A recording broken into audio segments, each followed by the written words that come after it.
നമസ്കാരം. ലോകത്തെ മുൻനിര ശക്തികളാകാൻ കൈകോർത്ത് ഇന്ത്യയും ഫ്രാൻസും. പ്രധാനമന്ത്രി നരേന്ദ്രമോദിയുടെ ശക്തമായ നയതന്ത്ര നേതൃത്വവും ഫ്രഞ്ച് പ്രസിഡന്റ് ഇമ്മാനുവൽ മാക്രോണിന്റെ ദീർഘവീക്ഷണവും ഒത്തുചേർന്നപ്പോൾ പിറന്നത് ചരിത്രപരമായ India France innovation road map 2030 ആണ്. ഇരു രാജ്യങ്ങളും തമ്മിലുള്ള ബന്ധത്തെ വെറും ഒരു സൗഹൃദത്തിനപ്പുറം ഒരു സ്പെഷ്യൽ ഗ്ലോബൽ സ്ട്രാറ്റജിക് പാർട്ണർഷിപ്പ് എന്ന നിലയിലേക്കാണ് ഇപ്പോൾ ഉയർത്തിയിരിക്കുന്നത്. വരും വർഷങ്ങളിൽ നമ്മുടെ ദൈനംദിന ജീവിതത്തെയും സാങ്കേതിക ലോകത്തെയും മാറ്റിമറിക്കാൻ പോകുന്ന ഈ കരാറിലെ പ്രധാന വിവരങ്ങൾ എന്തൊക്കെയാണെന്ന് ഒന്ന് നോക്കാം. ഇന്നത്തെ കാലത്ത് എവിടെ നോക്കിയാലും ആർട്ടിഫിഷ്യൽ ഇന്റലിജൻസ് അഥവാ AI ആണല്ലോ. എന്നാൽ ഈ AI വഴി വ്യാജവാർത്തകളും വിവേചനങ്ങളും ഉണ്ടാകാതിരിക്കാൻ ഇന്ത്യയും ഫ്രാൻസും ഒന്നിച്ച് കാവൽ നിൽക്കും. ജനാധിപത്യ മൂല്യങ്ങൾ ഉയർത്തിപ്പിടിച്ചുകൊണ്ട് സുരക്ഷിതമായ ഒരു AI അന്തരീക്ഷം ഉണ്ടാക്കുകയാണ് ലക്ഷ്യം. ആഗോളതലത്തിൽ AI സാങ്കേതിക വിദ്യകൾ കുതിച്ചുയരുമ്പോൾ അതിനെ നിയന്ത്രിക്കാനും സുരക്ഷിതമാക്കാനും കൃത്യമായ നിയമങ്ങളില്ല എന്നത് വലിയൊരു പ്രതിസന്ധിയാണ്. ഇവിടെയാണ് നരേന്ദ്രമോദി സർക്കാരിന്റെ ഡിജിറ്റൽ ഇന്ത്യ നയങ്ങളുടെ വിജയം പ്രകടമാകുന്നത്. സാങ്കേതിക വിദ്യ കേവലം ലാഭത്തിനല്ല, മാനവികതയ്ക്കും ജനാധിപത്യത്തിനും വേണ്ടിയാകണമെന്ന ഇന്ത്യയുടെ നിലപാടിന് ഫ്രാൻസ് നൽകുന്ന പിന്തുണ ആഗോളതലത്തിൽ തന്നെ പുതിയ മാനദണ്ഡങ്ങൾ നിശ്ചയിക്കും. ഡീപ് ഫേക്ക് പോലുള്ള ആധുനിക ഭീഷണികളെ ചെറുക്കാൻ ഇത് സഹായിക്കും. ഇന്റർനെറ്റ് ലോകത്ത് കുട്ടികൾ നേരിടുന്ന അപകടങ്ങൾ ചെറുക്കാൻ ഇരു രാജ്യങ്ങളും പ്രത്യേക പദ്ധതികൾ തയ്യാറാക്കുന്നുണ്ട്. കുട്ടികൾ ഉപയോഗിക്കുന്ന ആപ്പുകളിൽ പ്രായം കൃത്യമായി ഉറപ്പുവരുത്താനുള്ള വിദ്യകൾ ഉണ്ടാകും. കുട്ടികളുടെ സ്വകാര്യത സംരക്ഷിക്കുന്ന ഡിസൈനുകൾ എന്നിവ ഇതിന്റെ ഭാഗമായി വരും. പുതിയ തലമുറയെ സൈബർ കെണികളിൽ നിന്നും ചൂഷണങ്ങളിൽ നിന്നും സംരക്ഷിക്കേണ്ടത് ഒരു രാജ്യത്തിന്റെ നിലനിൽപ്പിന് തന്നെ അത്യാവശ്യമാണ്.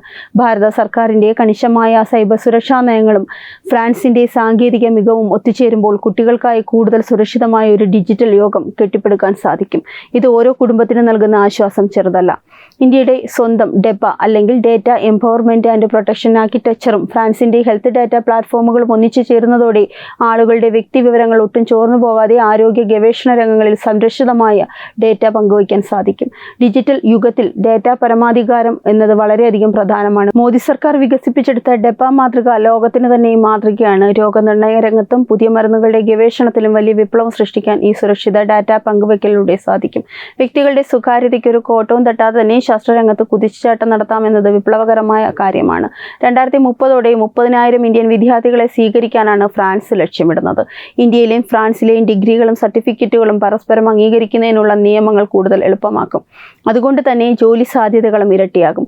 ലോകത്തെ ഏറ്റവും വലിയ യുവജന ശക്തിയുള്ള രാജ്യമാണ് ഇന്ത്യ. നമ്മുടെ യുവാക്കൾക്ക് അന്താരാഷ്ട്ര തലത്തിൽ മികച്ച അവസരങ്ങൾ ഉറപ്പാക്കാൻ കേന്ദ്ര സർക്കാർ നടത്തുന്ന നയതന്ത്ര നീക്കങ്ങളുടെ മികച്ച ഉദാഹരണമാണിത്. വിദ്യാഭ്യാസ സർട്ടിഫിക്കറ്റുകൾ പരസ്പരം അംഗീകരിക്കുന്നതിലൂടെ റെഡ് ടേപ്പിസം ഒഴിവാകുകയും ഇന്ത്യൻ പ്രതിഭകൾക്ക് ഫ്രാൻസിലെ പ്രമുഖ സർവകലാശാലകളിലും കോർപ്പറേറ്റ് സ്ഥാപനങ്ങളിലും നേരിട്ട് അവസരം ലഭിക്കുകയും ചെയ്യും. വ്യോമയാന മേഖലകളിൽ കരിയർ കെട്ടിപ്പടുക്കാൻ ആഗ്രഹിക്കുന്നവർക്കായി കാൺപൂരിൽ ഒരു വമ്പൻ എയറോനോട്ടിക്കൽ ട്രെയിനിങ് ക്യാമ്പ് ഇന്ത്യയും ഫ്രാൻസും ചേർന്ന് സ്ഥാപിക്കും. ഇന്ത്യ ഒരു ആഗോള ഏവിയേഷൻ ഹബ്ബാക്കി മാറ്റുക എന്ന ലക്ഷ്യത്തിലേക്കുള്ള വലിയൊരു ചുവടുവയ്പ്പാണിത്. ഉത്തർപ്രദേശിലെ ഡിഫൻസ് കോറിഡോറിന്റെയും വ്യവസായ വികസനത്തിന്റെയും ഭാഗമായി കാൺപൂരിൽ വരുന്ന ഈ ക്യാമ്പസ് രാജ്യത്തെ യുവാക്കൾക്ക് ഉന്നത നിലവാരത്തിലുള്ള തൊഴിലധിഷ്ഠിത വിദ്യാഭ്യാസം നൽകും. മേക്ക് ഇൻ ഇന്ത്യ പദ്ധതിക്ക് കീഴിൽ വിമാന നിർമ്മാണവും അനുബന്ധ സേവനങ്ങളും ഇന്ത്യയിൽ തന്നെ വളർത്തിയെടുക്കാൻ ഇത് സഹായിക്കും. ഇരു രാജ്യങ്ങളിലെയും പുതിയ സ്റ്റാർട്ടപ്പുകൾക്ക് പരസ്പരം സാങ്കേതിക വിദ്യ കൈമാറാനും നിക്ഷേപകരെ കണ്ടെത്താനും ലബോറട്ടറികൾ ഉപയോഗിക്കാനും വേണ്ടി ഒരു പ്രത്യേക ഇൻഡോ എക്സ്ചേഞ്ച് ബ്രിഡ്ജ് രൂപീകരിക്കും. ചുരുക്കത്തിൽ നമ്മുടെ നാട്ടിലെ നല്ലൊരു ഐഡിയ ഉണ്ടെങ്കിൽ ഫ്രാൻസിലെ ലാബിൽ പോയി പരീക്ഷിക്കാം. സ്റ്റാർട്ടപ്പ് ഇന്ത്യ പദ്ധതിയിലൂടെ ലോകത്തെ മൂന്നാമത്തെ വലിയ സ്റ്റാർട്ടപ്പ് ഇക്കോസിസ്റ്റമായി ഇന്ത്യയെ മാറ്റിയെടുക്കാൻ BJP സർക്കാരിന് സാധിച്ചിട്ടുണ്ട്. ഈ സാഹചര്യത്തിൽ ഇൻഡോ എക്സ്ചേഞ്ച് ബ്രിഡ്ജ് വരുന്നതോടെ ഇന്ത്യൻ സ്റ്റാർട്ടപ്പുകൾക്ക് യൂറോപ്പിൽ വിപണിയിലേക്ക് നേരിട്ട് പ്രവേശനം ലഭിക്കും. ഫ്രഞ്ച് സ്റ്റാർട്ടപ്പുകളുടെ സാങ്കേതിക വിദ്യ ഇന്ത്യൻ വിപണിയിലെ ആവശ്യങ്ങൾക്കായി പുനഃക്രമീകരിക്കാനും ഇതുവഴി സാധിക്കും. ഇത് വൻതോതിൽ വിദേശ നിക്ഷേപവും തൊഴിലവസരങ്ങളും സൃഷ്ടിക്കും. ബഹിരാകാശ രംഗത്ത് ISROയും ഫ്രാൻസും തമ്മിലുള്ള ബന്ധം പുതിയ തലത്തിലേക്ക് പോകും.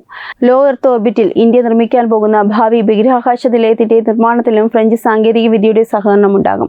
ഇതിന്റെ ഭാഗമായി ഈ സെപ്റ്റംബറിൽ ബംഗളൂരു സ്പേസ് എക്സ്പോയും പാരീസിൽ അന്താരാഷ്ട്ര ബഹിരാകാശ ഉച്ചകോടിയും നടക്കും. ഭാരതത്തിന്റെ ബഹിരാകാശ സ്വപ്നങ്ങൾക്ക് ചിറകുമുളയ്ക്കുന്ന നയങ്ങളാണ് കേന്ദ്ര സർക്കാർ നടപ്പിലാക്കുന്നത്. സ്വന്തമായി ബഹിരാകാശ നിലയം സ്ഥാപിക്കാനുള്ള ഇന്ത്യയുടെ നീക്കങ്ങൾക്ക് ഫ്രാൻസ് കൂട്ടുചേരുമ്പോൾ അത് ബഹിരാകാശ രംഗത്തെ പാശ്ചാത്യ കുത്തകകളെയും മാറ്റിമറിക്കും. പ്രതിരോധ ശാസ്ത്ര രംഗങ്ങളിൽ സ്വയം പര്യാപ്തത നേടുന്നതിനൊപ്പം ആഗോള ബഹിരാകാശ വിപണികളിൽ ഇന്ത്യയുടെ വിഹിതം വർദ്ധിപ്പിക്കാനും ഇത് കാരണമാകും. ചുരുക്കി പറഞ്ഞാൽ വെറുമൊരു ബിസിനസ് കരാറിനപ്പുറം ഇരു രാജ്യങ്ങളിലെയും സാധാരണക്കാരായ ജനങ്ങൾക്കും വിദ്യാർത്ഥികൾക്കും ഒരുപോലെ പ്രയോജനപ്പെടുന്ന ഒന്നാണ് ഈ 2030 ഇന്നോവേഷൻ റോഡ് മാപ്പ്. കേന്ദ്ര സർക്കാരിന്റെ ദീർഘവീക്ഷണത്തോടെയുള്ള നയതന്ത്ര മികവാണ് ഈ കരാറിലൂടെ വ്യക്തമാകുന്നത്. വരും ദിവസങ്ങളിൽ ഇതിന്റെ കൂടുതൽ വിവരങ്ങൾ പുറത്തുവരുമെന്നാണ് പ്രതീക്ഷിക്കുന്നത്. നമുക്കിതിന്റെ ഭാവി എന്താകും എന്നുകൂടി ഒന്ന് നോക്കാം. ഈ ഇന്നോവേഷൻ റോഡ് മാപ്പ് 2030 കേവലം ഒരു കടലാസ് ഉടമ്പടിയല്ല. 2030 ഇന്ത്യ ഒരു വികസിത രാഷ്ട്രമാക്കി മാറ്റാനുള്ള വലിയൊരു ബ്ലൂ പ്രിന്റാണിത്.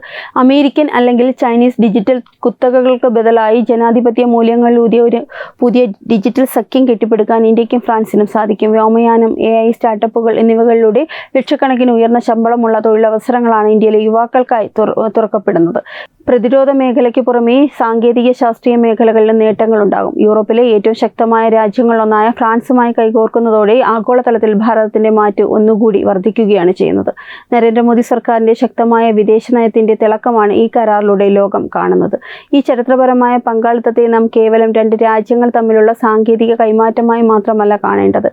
ആഗോള ഡിജിറ്റൽ ഭൂപടത്തിൽ ഭാരതത്തിന്റെ പരമാധികാരവും സ്വാധീനവും ഊട്ടിയുറപ്പിക്കുന്ന ഒരു തന്ത്രപ്രധാനമായ കുതിച്ചുചാട്ടമായി വേണം വിലയിരുത്താൻ.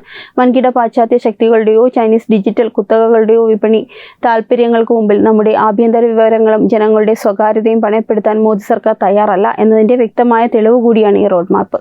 ഭാരതം സ്വന്തമായി വികസിപ്പിച്ചെടുത്ത ഡിജിറ്റൽ പൊതു സംവിധാനങ്ങളെ ലോകം ഇന്ന് ആദരവോടെയാണ് നോക്കിക്കാണുന്നത്. ഫ്രാൻസിനെ പോലെ ജനാധിപത്യ മൂല്യങ്ങൾ ഉയർത്തിപ്പിടിക്കുന്ന ഒരു യൂറോപ്യൻ കരുത്തിനെ കൂടെ കൂട്ടുന്നതിലൂടെ സുരക്ഷിതത്വവും സുതാര്യവുമായ ഒരു പുതിയ ആഗോള ഡിജിറ്റൽ സഖ്യത്തിനാണ് നാം അടിത്തറയിടുന്നത്.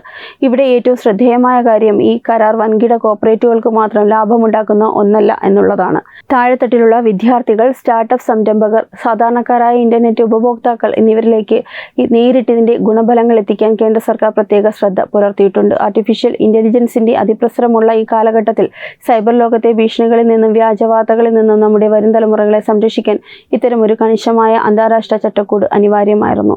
വിദ്യാഭ്യാസം, വ്യോമയാനം, ബഹിരാകാശം തുടങ്ങിയ നിർണായക മേഖലകളിൽ ഫ്രാൻസ് നൽകുന്ന വിസ സാങ്കേതിക പിന്തുണകൾ നമ്മുടെ യുവാക്കൾക്ക് ആഗോളതലത്തിൽ വൻ തൊഴിൽ സാധ്യതകളാണ് തുറന്നു നൽകുന്നത്. ചുരുക്കത്തിൽ വികസിത ഭാരത് എന്ന ലക്ഷ്യത്തിലേക്ക് ദീർഘവീക്ഷണത്തോടെയുള്ള ചുവടുകൾ വയ്ക്കുന്ന BJP സർക്കാരിന്റെ നയതന്ത്ര വിജയമാണിത്. വരും വർഷങ്ങളിൽ ലോകം ഭാരതത്തിന്റെ സാങ്കേതിക കരുത്തിന് മുന്നിൽ അത്ഭുതപ്പെടുമെന്ന കാര്യത്തിൽ യാതൊരു സംശയവുമില്ല. ഈ വാർത്തയെക്കുറിച്ചുള്ള നിങ്ങളുടെ അഭിപ്രായം കമന്റ് ചെയ്യുക. വാർത്തകൾ വേഗത്തിൽ അറിയാൻ ചാനൽ സബ്സ്ക്രൈബ് ചെയ്യാൻ മറക്കരുത്. വെബ് ഡെസ്ക് തത്വമൈ ന്യൂസ്.